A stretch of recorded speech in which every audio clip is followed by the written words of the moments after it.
Nächster Halt, Herzogenbuchsee.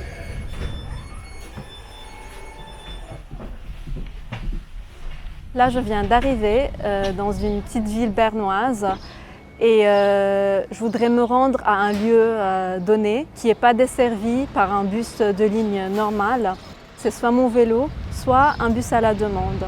Un bus à la demande se distingue par rapport à un bus normal qu'on connaît tous par le fait qu'il emprunte des routes qui ne sont pas prédéfinies et il n'a pas d'horaire, c'est-à-dire qu'il opère vraiment en cas de besoin particulier. Il permet de relier des villes ou des villages qui sont mal ou pas desservis par les transports publics aux gares. Au lieu de prendre leur voiture, les voyageurs peuvent se déplacer jusqu'à la gare grâce au bus à la demande, puis prendre le train. Bonjour madame. Les bus à la demande ne sont pas nouveaux. Cependant, leur déploiement a beaucoup échoué dans le passé car il n'y a pas assez d'études qui analysent le fonctionnement de ces bus-là. Donc il y avait un vide dans la littérature qui m'a poussée à choisir ce sujet-là.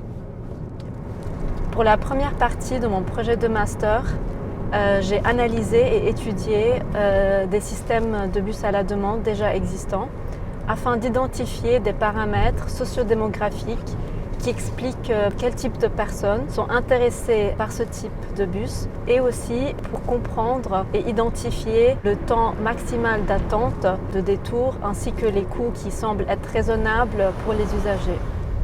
J'ai identifié les variables qui influencent le comportement et le fonctionnement des bus à la demande, puis je les ai reliées via des équations.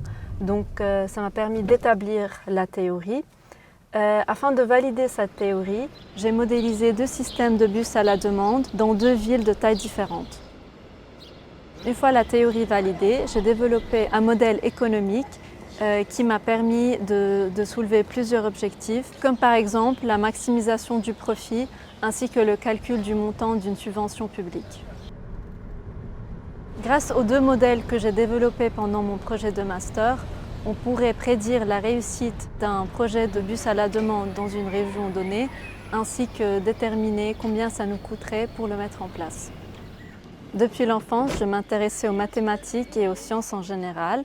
Naturellement, j'ai donc choisi que j'allais devenir ingénieur. J'ai choisi l'ingénierie civile pour son côté très humain et social, car ça me permet d'intervenir d'une manière positive dans la vie quotidienne des gens. Maintenant que je suis diplômée, je me rends compte que le master à l'EPFL a dépassé toutes mes attentes et actuellement je continue à développer ma passion pour le transport dans mon emploi actuel chez les transports publics fribourgeois.